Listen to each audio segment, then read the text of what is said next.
Bonjour à tous et bienvenue dans la Loge des rencontres inspirées.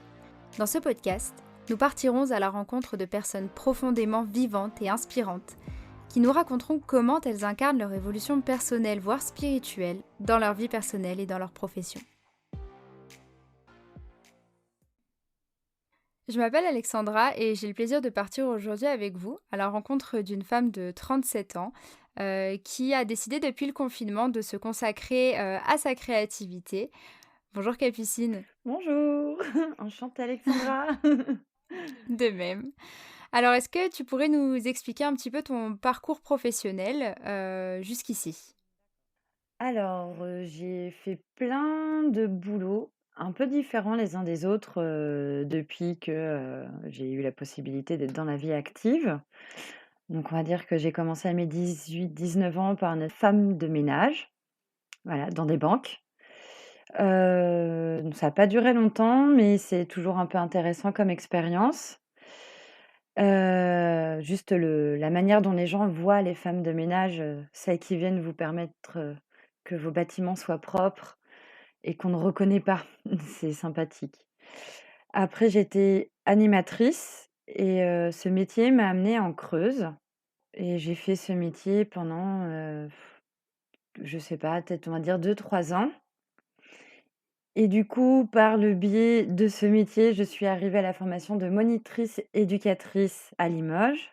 Et j'ai travaillé dans divers instituts qui, accompagnaient des enfants en situation de handicap ou de polyhandicap. Donc, handicap moteur principalement et polyhandicap, c'est-à-dire handicap moteur et handicap mentaux.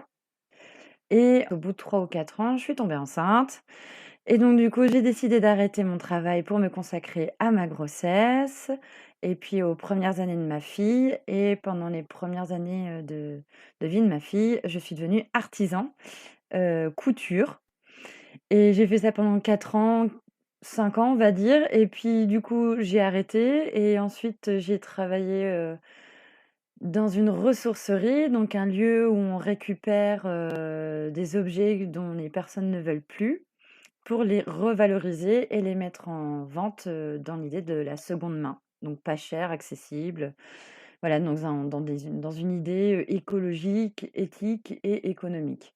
Donc voilà et puis là, ben, les choses faisant, je ne travaille plus et du coup, je profite de ce temps-là pour, me remettre, à mes petites activités plaisir à côté, donc peinture, les plantes, toujours un peu de couture et voilà. En gros, le parcours professionnel. Et donc parallèlement à tout ça, tu as eu un cheminement spirituel et Mmh. Mmh personnel. mh. Est-ce que tu pourrais nous en parler un petit peu? Alors, f on va dire que le questionnement autour de la spiritualité a toujours plus ou moins fait partie de ma vie, mais j'en avais vraiment pas conscience. C'était, par, les discours de mes parents, la religion aussi qui a fait partie de ma vie jusqu'à mes, 12-13 ans. Donc j'étais très fortement chrétienne. Puis après ça a disparu et à l'arrivée de ma fille, vraiment le questionnement de la spiritualité est venu, s'imposer à moi, avec grand plaisir, hein, même si au début on a plus l'impression de subir ça qu'autre chose et ça m'a amenée à faire des choix qui pouvaient être, compliqués. Mais parce que du coup, je me suis, séparée, d'avec le père de ma fille parce qu'il y avait plus de cohérence dans notre couple et dans la manière dont je voulais amener les choses et ma fille a été révélateur parce que, je me suis vue à travers elle dans mes blessures et j'ai décidé de, entre guillemets, «nettoyer» ces blessures, parce que un ça me rendait malheureuse et de 2 pour pas qu'elle les porte et pas pour être de nouveau dans un schéma répétitif et du coup ça je pense que quelque part, le fait d'avoir ouvert la porte à ça m'a amenée à rencontrer des personnes et par, mes du coup, le travail par le passé que j'avais fait, en accompagnant des enfants handicapés moteurs, donc déjà il y avait des questionnements autour de ça. Mais du coup, avec ces personnes que j'ai rencontrées et qui m'ont donné des livres, avec qui j'ai eu des discussions, qui parfois m'ont secouée aussi, et ben, j'ai pris le chemin de la spiritualité et d'aller me guérir, en fait. Donc voilà, en gros, comment j'y suis arrivée. D'accord. Et tu dis que ta fille a fait ressortir en toi certaines blessures. Mmh. Comment ça s'est manifesté en fait? Alors, par diverses, manières, je pense, mais moi, régulièrement, je me voyais avoir un discours qui ne m'appartenait pas, sur ma fille et ma fille réagir comme moi je pouvais réagir étant enfant et ça me blessait D'accord. Mmh. énormément de me voir moi répéter ce schéma, mais en plus ça a réveillé mes blessures en fait, de l'avoir dans une forme de souffrance en fait, ça me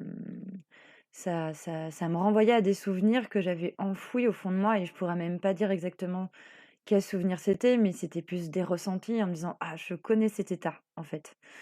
Mmh mh. Et puis avec la relation avec son père, en fait, où quand on s'est lancé, dans l'enfantement, dans le vœu de l'enfantement, on était, très sûrs de nous, on a géré nos blessures, la relation avec nos parents, maintenant elle est claire, la colère envers nos pères parce qu'on était pareils, on avait les mêmes blessures, on était très en colère envers nos parents, enfin envers nos papas et quand l'enfant est arrivé, ça a, comment dire?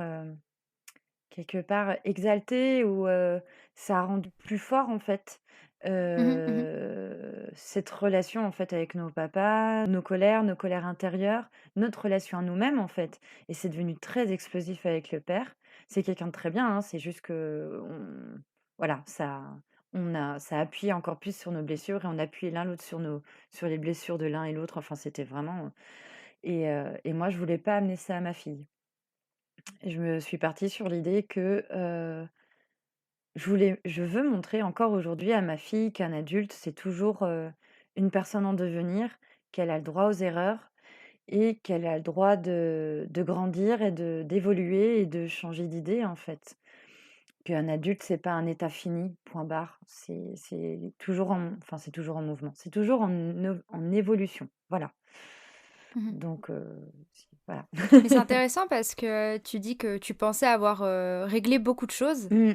et en fait, de donner naissance, ça t'a fait te rendre compte qu'en fait, il y avait beaucoup de choses que tu avais pas réglées. Oui, c'est ça. C'est ça et d'ailleurs, je pense que c'est ça pour tous les parents. Du premier enfant, encore plus. C'est, on attend souvent d'être prêt, mais on n'est jamais prêt et c'est ça qui est chouette, c'est un véritable cadeau de se dire que un être va décider de venir, s'incarner dans ta famille pour t'avoir en tant que parent et avoir l'effet miroir sur toi. Mmh. Et je remercie, mon enfant, c'est ma petite étoile quoi. Je remercie mon enfant de venir, d'être venu ici dans cette vie et de m'accompagner sur mon cheminement et de me faire grandir à travers ses yeux à elle. Mais en même temps, elle, voilà, elle est venue aussi travailler certaines choses. Donc j'ai pas trop à m'inquiéter là-dessus, c'est donnant-donnant. Mais mais un enfant, c'est un très, très beau miroir. C'est extraordinaire. Voilà. Et du coup, cette évolution, spirituelle que tu as eue, ça a été, pendant que tu exerçais, tes différents métiers? Alors, on va dire que, le fait de travailler avec des jeunes, ou de jeunes enfants ou c'était des jeunes majeurs, en situation de handicap, il y avait déjà tout ce questionnement autour de la blessure, autour de la guérison, hem, comprendre, comprendre leur état, l'état familial aussi pour pouvoir mieux Mmh. les accompagner. Et puis, le fait que c'est un travail qui nous renvoie énormément à nous-mêmes aussi. On va dire, c'était un premier jeu de miroir. C'était comme si Mmh. on me préparait à ce qui allait m'attendre avec mon enfant. Parce que c'est vrai que je suis pour la plainte et la complainte. C'est important pour le cerveau humain et pour l'être humain de savoir se plaindre.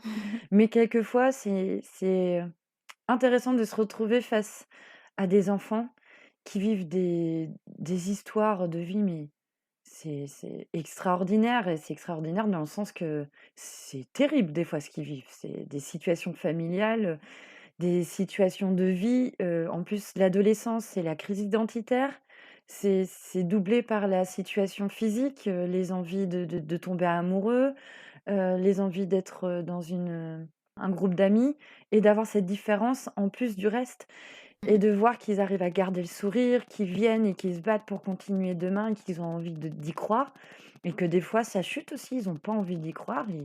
Ils en désolée du gros mot, mais quelque part, ils emmerdent les éducateurs qui sont autour parce qu'ils en ont tellement gros sur la patate qu'il faut que ça se décharge autour d'eux et ça apprend à prendre du recul, à pas prendre pour soi, à savoir entendre leur histoire sans se le porter. Donc c'est pas obligatoirement facile, hein. Souvent on rentre chez soi et on a ce gosse avec nous dans notre tête et comment on pourrait mieux l'accompagner. Donc du coup, automatiquement, on va commencer à aller chercher des réponses, on va lire des livres de psychologie, mais on va commencer à lire des livres sur, qu'est-ce que le bonheur, des essais philosophiques, du coup, on va tomber aussi sur des essais, spirituels, des du développement personnel Mmh. et en fait, en allant rechercher ça pour son travail, on va se rendre compte que c'est aussi des réponses pour nous Mmh. et puis eux-mêmes, des fois, ont des façons de parler, des façons d'être qui sont pertinentes pour nous aussi. Ça qui nous renvoient à notre cheminement c'est voilà et puis après, ouais, on va dire, la création,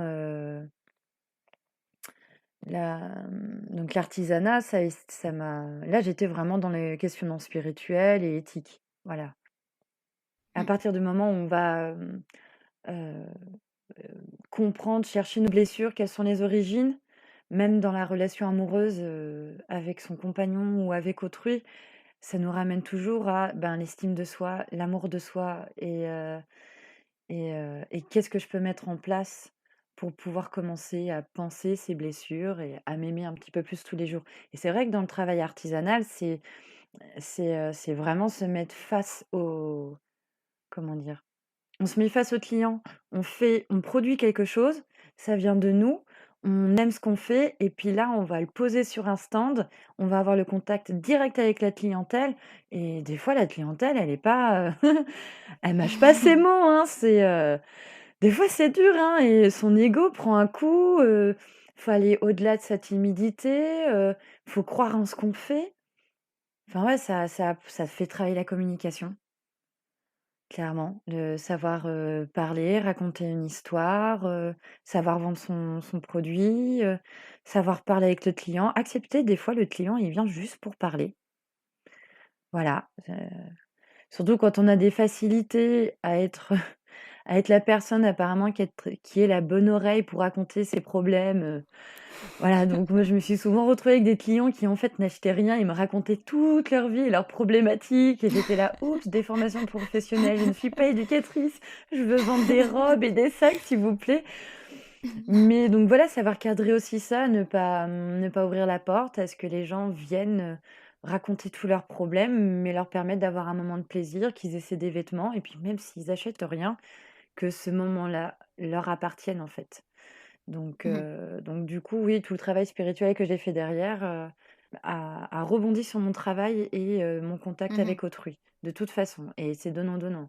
C'est dans tous les sens, de toute façon. Le travail que j'ai fait, en tant qu'artisan m'a permis, de pouvoir travailler ma spiritualité. Voilà. Et du coup, au niveau des relations dans ta vie, qu'est-ce que cette, évolution spirituelle a changé? Heu, l'autre, je vais revenir à ça, mais l'autre est un miroir et donc du coup, je peux remercier chaque personne que j'ai rencontrée dans ma vie, aussi, comment dire? Qu'elle ait l'air, positive ou négative, parce qu'ils ont été un miroir pour moi et qu'ils ont révélé des blessures et je crois que la spiritualité, elle m'a permis ce travail-là, c'est cette prise de recul, de pas prendre obligatoirement les choses pour moi, mais de savoir entendre ce qui se passait et surtout d'entendre entre les mots, d'entendre dans le silence ce qui pouvait se passer. Parce que je pense pas obligatoirement que quand les gens viennent vers toi et te disent ce qui va ou ce qui va pas, c'est obligatoirement pour toi. Moi, je suis toujours dans l'idée que on va parler du reproche, par exemple. Je suis toujours dans l'idée que dans le reproche, l'autre, il parle de lui. Mais il faut savoir accueillir ça et ne pas, c'est pas tout le temps facile, hein, mais ne pas le prendre pour soi. Mais savoir que quand quelqu'un, communique avec toi et que toi, ça vient profondément te blesser et qu'à ce moment-là, tu as une montée d'émotions, c'est à ce moment-là qu'il faut savoir le remercier parce que cette émotion, elle vient de te parler d'une blessure. Mmh. Et du coup, je crois qu'au fur et à mesure, la spiritualité, elle m'a permis de comprendre ça et de vivre chaque expérience comme un moyen de pouvoir grandir et évoluer et du coup de me guérir. Ça veut dire qu'en fait, tu fais la différence entre un reproche qui n'est que le reflet d'une blessure de la personne parce que Mmh. ça ne te touche pas au fond, Mmh. parce que ça ne fait pas monter d'émotion en toi, mais Mmh. tu sais que c'est quelque chose de constructif à partir du moment où ça fait remonter une émotion en toi. En gros, oui, c'est ça l'idée. C'est que s'il y a un moment, on peut dire dans une simple discussion, comme dans une discussion où la personne va arriver avec des reproches, par exemple. Si ça fait monter Mmh une mh. émotion en moi, c'est parce que ça vient taper dans une blessure. Par exemple, je vais avoir une D'accord, discussion ouais. et je vais sentir de la colère Mmh. en moi. Je vais être très en colère. Heu, je vais aujourd'hui, et c'est pas tout le temps le cas, mais je sais qu'aujourd'hui, je me sens plus capable, mais parce que j'ai de l'espace aussi maintenant dans ma pensée, heu et puis peut-être plus d'amour de soi aussi.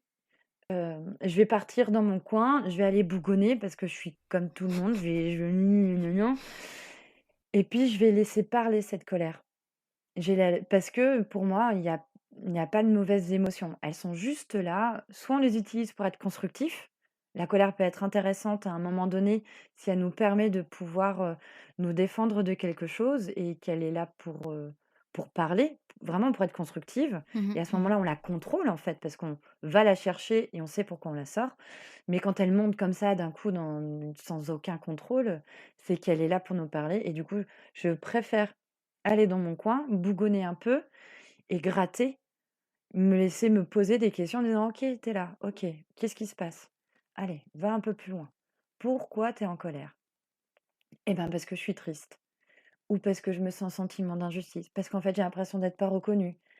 Mais c'est pas, enfin voilà, et après ça évolue. On discute un petit peu avec soi-même. Faut être franc, c'est clair, faut être, d'accord, faut avoir la parole impeccable de Ho'oponopono, c'est-à-dire, la parole sans péché, et le sans péché passe d'abord par soi. Faut savoir parler vrai avec soi et accepter que, bah, on n'est pas parfait, et que, bah, des fois, oui, voilà, on est blessé, on a des actes de travers, voilà.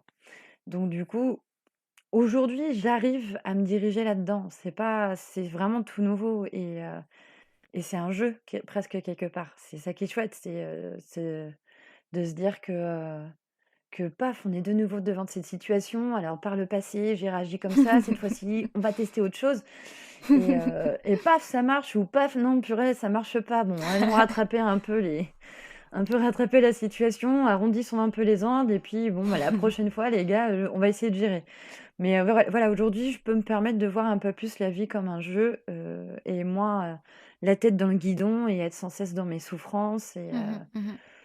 Mais c'est vrai que ça doit demander une certaine confiance en soi parce que, j'imagine que si la personne nous fait un reproche, comme on n'a pas confiance en nous-mêmes, on est incapable de savoir si c'est un reproche qui est vrai ou pas. mmh mh. Donc ça demande déjà un certain travail sur soi Mmh. de confiance en soi Mmh, finalement. mmh mh. Oui.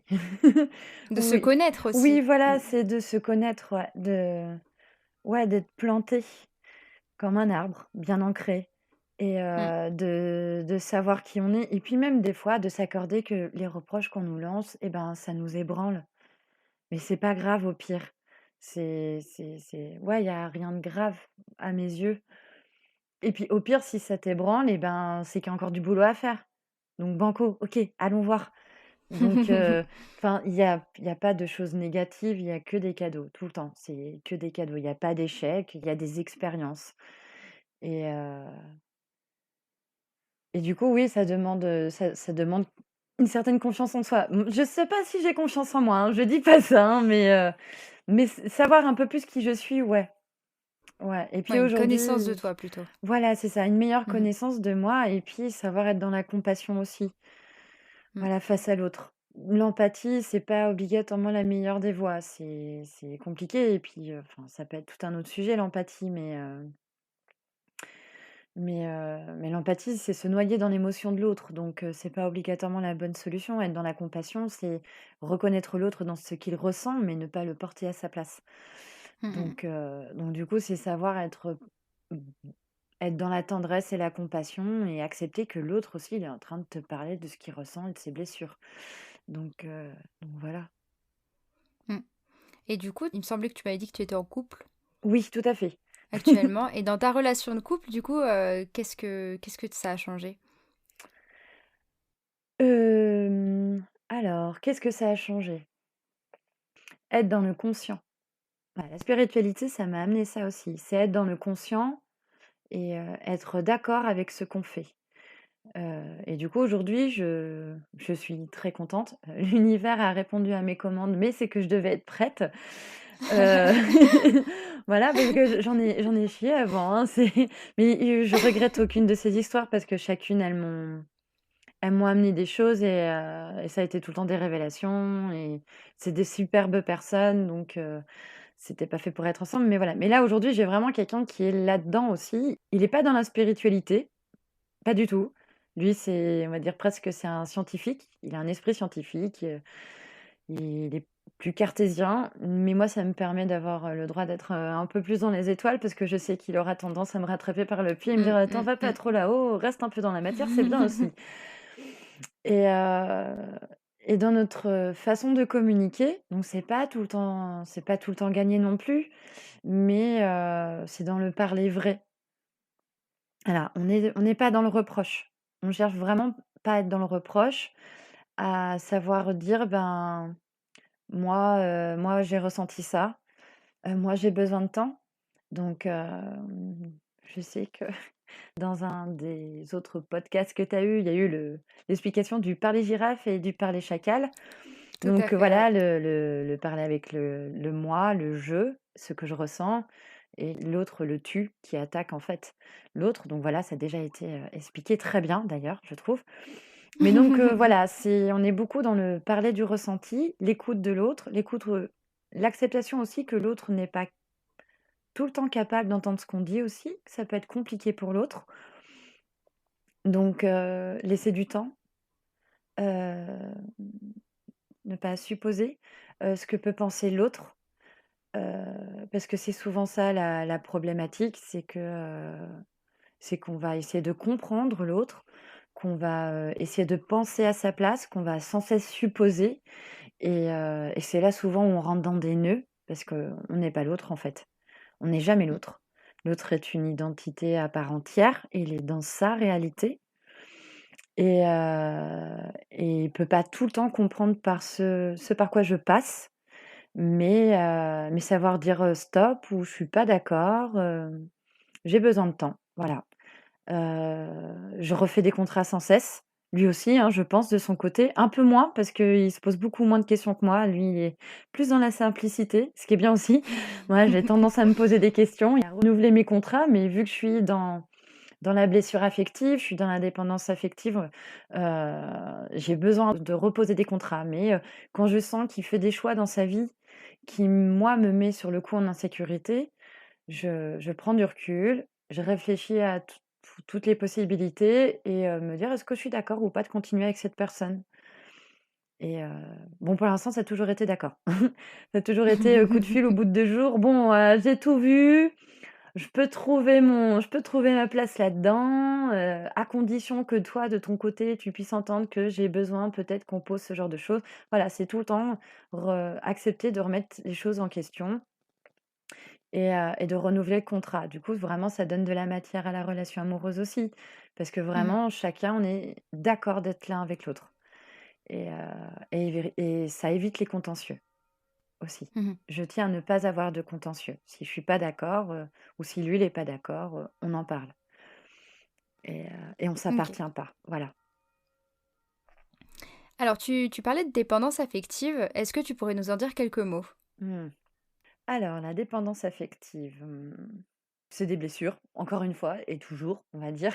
En règle générale, c'est des blessures et c'est des blessures d'enfance, c'est des manques et on va dire alors moi, la manière dont je vis la dépendance affective, c'est, l'annihilation de soi, c'est, l'existence de soi à travers l'autre. Se sentir le droit d'être aimé que ouais, à travers les yeux de l'autre. Voilà, et c'est se noyer dans sa relation et ne se nourrir qu'à travers la relation amoureuse. Et, et moi, je sais que ça m'a porté préjudice pendant des années et je me rends même compte aujourd'hui que ça a eu des effets sur mes relations amicales. Parce que même si c'est moins fort, on répète ce genre de schéma avec des amis, on va les solliciter, on va avoir peur qu'on n'est pas à la hauteur, qu'on n'est pas assez bien pour être aimé, qu'ils vont pas avoir envie de nous voir, qu'en fait on les saoule, enfin. Moi j'ai eu ce genre de problématique, toute seule, hein, dans ma tête, hein, bien sûr, vis-à-vis de certains amis. Maintenant, je me pose moins de questions parce qu'ils ont leur réalité, ils ont leur haut et leur bas. Et puis des fois, entre amis, on n'est pas dans des énergies qui nous permettent de de pouvoir, comment dire? De pouvoir être en harmonie. Voilà, on a tous des énergies et des fois, bah, quand les 2 sont dans le down, on peut pas être potes, quoi. Voilà, et en amour, du coup, tout ça s'est extrapolé, c'est encore plus fort et on a tous des systèmes de défense et souvent, en plus, c'est des systèmes de défense qu'on met en place quand on est enfant, qui sont très bonnes quand on est enfant. Donc c'est, l'attaque, la fuite ou on s'éteint, on est figé. Donc c'est les 3 grandes lignes et quand on est en couple plus grand, vu que vu que du coup c'est exacerbé, c'est encore plus fort et qu'on n'a pas eu d'outils, pour pouvoir faire évoluer ces systèmes de défense et ben, on ressort ces vieux systèmes d'enfance et «Suis-moi, je te fuis», «Fuis-moi, je te suis», avoir l'impression sans cesse que si l'autre il nous dit non, on est dans le rejet. Il veut pas de nous, il veut rien faire avec nous, non, non, en fait, c'est pas ça, c'est ce que j'ai appris avec le temps.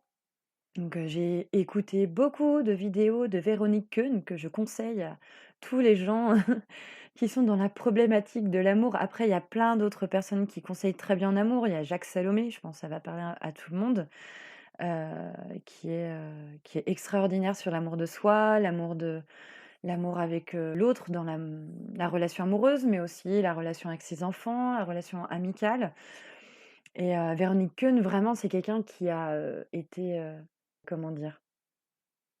C'est sa passion.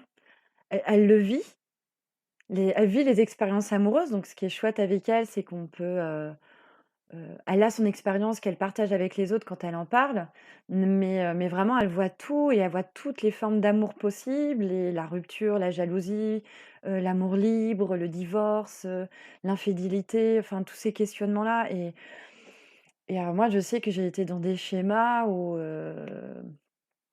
j'ai été du style, par le passé, quand je sentais que mon histoire d'amour vrillait, j'allais voir ailleurs en même temps et puis du coup, je rompais avec la personne et je sortais avec la personne avec qui je l'avais trompé. Enfin, genre de schéma aujourd'hui, je me dis: «Mais mon Dieu, qu'est-ce que j'ai fait les pauvres?» J'ai blessé des gens comme ça, mais en même temps, voilà, ils sont venus vers moi parce qu'ils avaient besoin de travailler cette blessure et ça enfin, la plupart aujourd'hui me parlent encore aujourd'hui et je suis très bonne amie avec tous mes ex.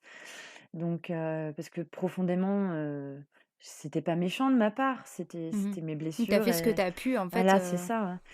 Et puis eux aussi quelque part, c'était mmh. des personnes qui étaient dans leurs blessures, donc on s'est fait mal, mais voilà.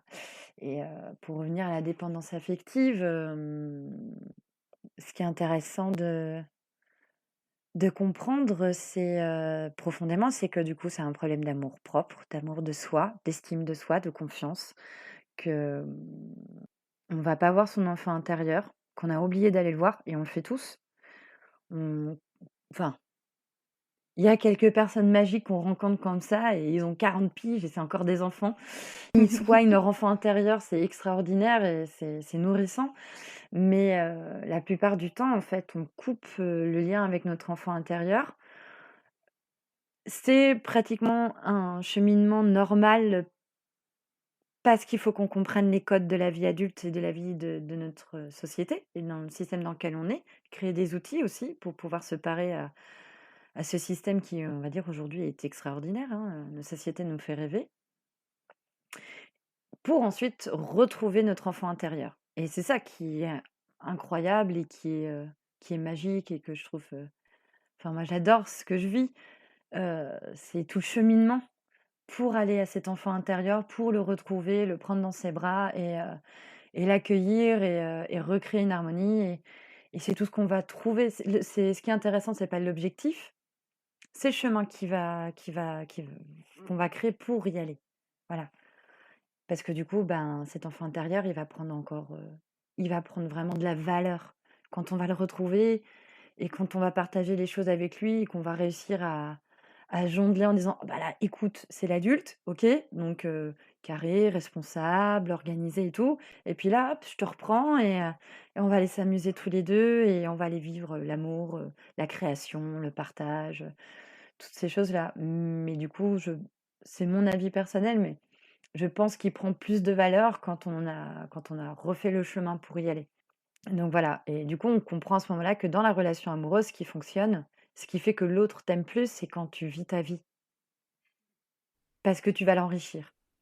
Et je voulais apporter 2 précisions. Ouais. L'enfant intérieur, il me semble qu'en psychothérapie, donc c'est vraiment le dis-moi si je me trompe, hein, mais c'est en fait le notre nous enfant avec tous ces traumatismes, avec toutes ces blessures d'enfant en fait, qu'on a intégrées inconsciemment et le but de la thérapie avec l'enfant intérieur, c'est de revenir voir cet enfant-là, de penser ses blessures un petit peu, pour pouvoir, Mmh. être un adulte Mmh. mieux dans sa peau et qui a réglé ses traumatismes d'enfant en fait. Mmh.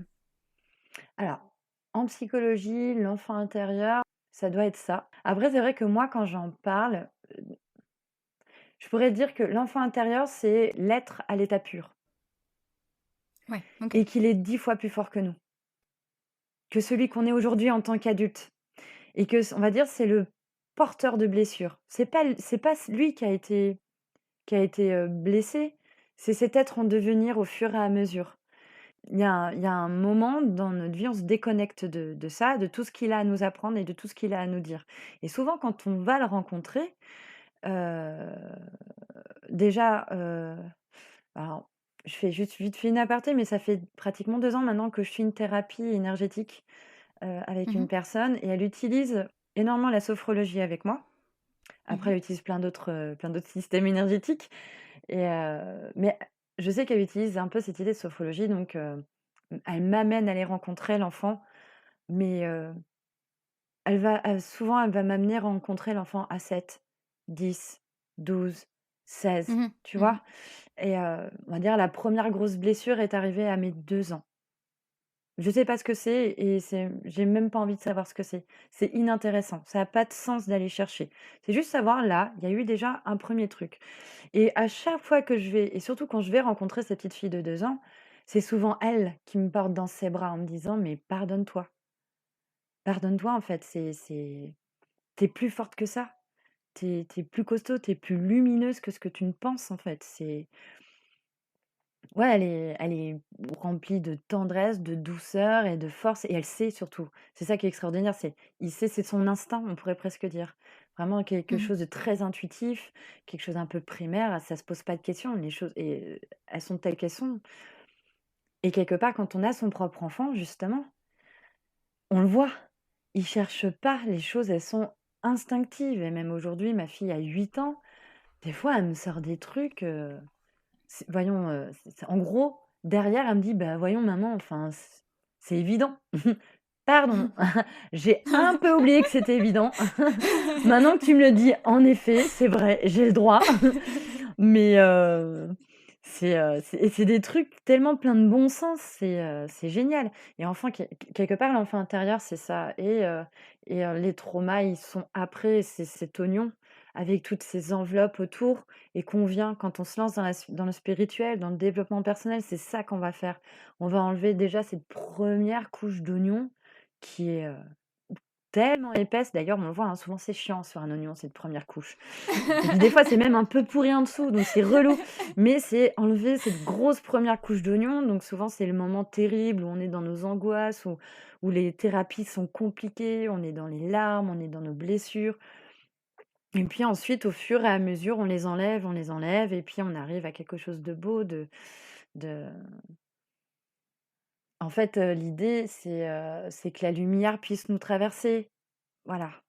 Donc, voilà, voilà, après c'est plein de sujets différents, mais Mais voilà, donc du coup, si on plonge profondément dans la dépendance affective, il existe aussi le contre-indépendant affectif. Donc, oui, en effet, mais c'est exactement la même chose que le dépendant affectif, sauf que son système de défense, lui, ça va être dans l'enfermement de soi, sa bulle, un peu dans une forme de rejet, mais en fait, il demande exactement la même chose que le dépendant affectif, c'est: «Montre-moi que je peux être aimé». Mmh. Donc voilà, et quand on va au plus profond, c'est toujours, l'amour-propre, l'amour de soi et c'est l'enfant intérieur qui peut nous amener cette reconnexion à l'amour de soi parce que l'enfant, il sait, il l'est, point barre, s'il est dans le moment présent et quand on est en connexion ou en tout cas régulièrement, on tient par la main cet enfant intérieur, peut venir les reproches, la terre peut trembler en face de nous. Si on n'oublie pas qui on est, pas de souci. Voilà. C'est trop beau. Et du coup, est-ce que la spiritualité et ton développement personnel se ressent un peu dans l'éducation de ta fille, qui a 8 ans, il me semble? Oui, c'est ça. Oui, oui. Oui, oui, oui. Oui, oui, je crois. Je crois qu'il y a ma propre éducation, il y a le tri que j'ai fait dans l'éducation que j'ai décidé de faire avec ma fille. Ça a été un gros questionnement, autour de ça. Comment ne pas comment dire? Souvent, dans l'éducation qu'on donne à nos enfants, on est soit dans le: «Je fais pareil que mes parents» ou soit je vais contrebalancer l'éducation de mes parents. Je serai contre l'éducation de mes parents. Mais en fait, quand on cherche, souvent au-dessus, nos parents, ils ont peut-être été contre la propre éducation de leurs parents. Donc du coup, on est dans un schéma répétitif générationnel. Enfin voilà. Donc à un moment, c'est se dire: «Moi, qu'est-ce que je veux donner à mon enfant? Quelle éducation je veux donner?» Et je vais plutôt voir les différentes éducations de ma famille comme un supermarché. Je vais piocher ce qui m'intéresse et je vais accepter, accueillir ce qu'il y a d'autre avec lequel je suis pas d'accord, qui m'a peut-être créé des traumas et des souffrances. Mais c'est juste, j'en veux pas. Mais c'est Mhm, existant mhm. et je ne réfuterai pas ça. Et du coup, la spiritualité m'a amenée à gérer ma manière de communiquer avec ma fille, donc l'expression de soi, qu'elle a le droit que je lui explique les situations, que je lui explique pourquoi je veux pas. Pas trop longtemps non plus, surtout à 8 ans, parce qu'en fait maintenant ça négocie. Donc maintenant je suis plutôt dans le sens, va falloir apprendre à cadrer parce que sinon ça voit des trous et ça fonce dedans. C'est l'âge de raison, hein, donc à ce moment-là, on comprend, ça résonne sans cesse, voilà. Et dans sa manière de venir me parler d'elle aussi, dans la manière de gérer ses émotions, les espaces d'expression et aussi de travailler sur ma propre violence. Parce que j'ai une éducation qui a parfois utilisé les sévices physiques. J'ai même Mhm. du mal à le dire parce que c'est encore en cours de travail, hein. C'est pas quelque chose que j'ai encore totalement terminé, mais c'est quelque chose que j'arrive à gérer vis-à-vis de mon enfant. Donc, je Mhm. n'ai pas du tout utilisé le même système d'éducation, les mêmes sévices physiques. Mais moi, par rapport à ma famille, c'est encore quelque chose que je dois gérer Mhm. et que je dois travailler et c'est tous les jours. Parce on ne subit pas de ses parents que de la maltraitance physique, on subit aussi de la maltraitance, de parole, de communication et même si, j'aime beaucoup mes parents et je suis, fière, de les avoir, en tant que parents parce que, je suis ce que je suis aujourd'hui et ça va en fait, je suis contente d'être ce que je suis pas facile tout le temps et et je suis contente d'avoir des gens qui m'aiment pour ce que je suis. Mais en fait, je suis contente d'aujourd'hui, je me sens à ma place et c'est grâce aussi à ce qu'ils m'ont apporté. Mais la spiritualité m'a permis de pouvoir me pardonner, de pouvoir, travailler donc on va aller voir le Ho'oponopono, «Merci, je suis désolée, non, c'est, alors: «Pardon, je suis désolée, merci, je t'aime». Voilà. Et je conseille Ho'oponopono, c'est, les 4 accords Toltec en mode, 10 fois plus de love, 10 fois plus d'amour, 10 fois plus d'outils et heu et ça fait un premier pas vers la rencontre de l'enfant intérieur et de surtout accepter que l'on est beau même dans nos blessures et dans notre vulnérabilité et j'estime que c'est ce qui fait notre force. Donc pour revenir à mon enfant, oui, ça m'a aidée, ça m'aide encore aujourd'hui. Elle est sensibilisée à ça aussi. Je souhaite qu'elle puisse, être sensibilisée le plus tôt possible, mais pas non plus, tout, bah, dans ta tête, «Prends-toi tout ça, sinon je vais en faire une perchée» Il faut pas qu'elle soit perchée non plus, parce qu'il faut qu'elle puisse trouver sa place dans la société aussi et aujourd'hui elle est dans une école, publique, conventionnelle avec, des enfants qui pensent pas obligatoirement comme elle, qui n'a pas obligatoirement sa sensibilité et sa compréhension de l'extérieur qu'elle a. Ce qui lui a déjà porté préjudice parce que jusqu'à aujourd'hui, ça a été compliqué pour elle de trouver des amis avec qui partager. Donc elle avait tendance à se jeter sur les adultes qui étaient présents pour parler avec eux. Mmh. Et là, aujourd'hui, ça va mieux et elle vit même des dilemmes qui conviennent, à des enfants de son âge. Donc même si je trouve que c'est des fois, je me dis: «Mon Dieu, mais elle se prend la tête pour rien», je me dis: «C'est bien, elle passe par ce par quoi un enfant de son âge doit passer». Voilà. Ouais. Parce qu'il faut qu'elle puisse aussi se construire Mmh. en tant que future adulte, dans cette société avec les codes et pas se retrouver, à pas savoir quoi faire et moi, c'est ce que j'ai vécu et j'ai mis, une dizaine d'années, voire un peu plus pour comprendre, comment fonctionner avec les autres parce que j'ai été élevée dans une bulle. Mmh. Donc c'est pas poule, c'est bulle et bulle, je sais pas si c'est mieux, mais en tout cas, le jour où on a 19 ans et qu'on sort de la maison, on comprend que dalle, quoi Mmh, et on me mmh. prend super cher et j'étais naïve, une bisounours, qui galopait sur des arcs-en-ciel et n'importe qui venait me parler, pour moi, c'était quelqu'un de bon, de gentil, il ne me voulait aucun mal. Malgré que derrière, j'ai eu des adultes et des gens qui m'ont fait mal, mais dans mon cerveau, c'est extrêmement compliqué de pouvoir imaginer que quelqu'un vienne vers moi pour, en fait, quelque part, avoir une relation toxique ou répondre à quelque chose de toxique ou me vouloir du mal aussi. Il y a des gens qui se servent de l'autre pour nourrir leur mal-être, donc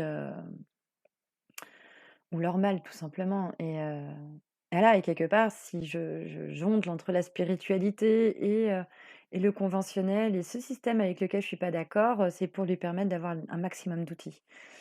Donc voilà. Alors on se rapproche, de la fin de cet épisode. Est-ce que tu aurais un dernier mot à dire à ceux qui nous écoutent? Je crois que acceptez-vous tel que vous êtes. On est tous divins, on est tous magnifiques. Pardonnez-vous. Les erreurs, elles font grandir. L'expérience nous rend sages. Et ouais, voilà. Et croyez en vous. Aimez-vous.